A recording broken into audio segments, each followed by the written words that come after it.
Hi, I'm Harper, Olympic hurdler. And if you're going to be a hurdler or a sprinter, if you're going to do track and field, you have to use the blocks. It's very important to get your angles right and the power coming out of the blocks. The angles and the power coming out of the blocks. For me personally, it took me a long time to actually figure out what worked for me. I almost would say it was a year ago, and I've been running for a very long time because it can be complicated. You have to have, like I said, the proper power when you push out of the blocks, and I'll show you exactly what works for me and how you can count off your blocks for yourself. So you want to start off with a set of sturdy blocks, which we have here on the ground. And we're going to imagine that this is the exact starting line that you would be at, that the starters and officials would be standing on the sides. So I set my block down. The heel of my foot is at the starting line, and at the front of my foot, that's exactly where the block is going to be. And then, so my left is the leg that I put in the back. So I'm going to do 3 of my feet. Heel once again on the starting line. I'm going to count 3 feet. 2, 3. And I want it to be very snug. My toes kind of crunch in the front. And I go 1, 2, 3 clicks up here, the blocks. 3 clicks up. I want to make sure that it has a certain flexion in my ankle. It's very important. So when you push out of the blocks, you don't want to, I'll kind of show you with my hand, if you will. You don't want to be open like this because that doesn't give you as much spring. You want to be flexed so it can be this way. You get that? Flex, more flexion, more power coming out of those blocks. For the front foot, 1, 2, right at the tip of my toe. And I only go 2 for this one because I don't want my ankle to be as flexed. I don't need as much explosion from this one. I'm pushing off. So when I get down in the blocks, I usually do a stretch. I think that's really good to do to make sure you're ready to get in those blocks. Touching the toes.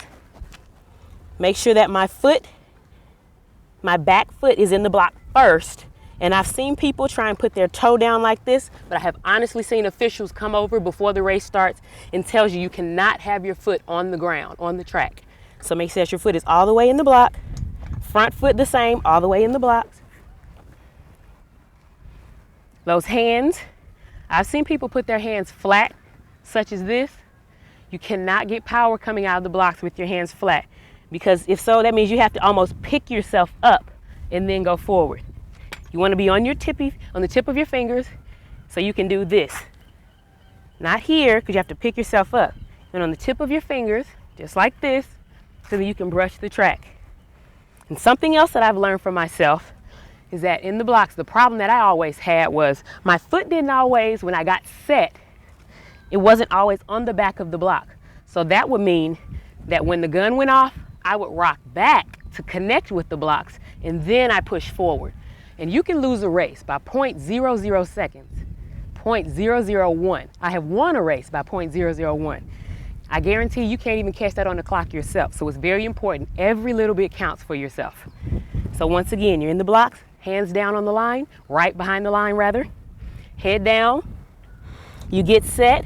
You make sure that your feet are connecting with the blocks, and you push forward. Do you notice my head is still down? You don't want to come up because you want to go that way. That way. That's the fastest way to get to a place from A to B, straight ahead. And you want to drive because you want to get power out of those blocks. So you pushed off. The next step will be here. Notice my arms also are working. So I've worked my arms. I'm going to show you one more time pushing out of the blocks. Once again, the foot is all the way on the pad.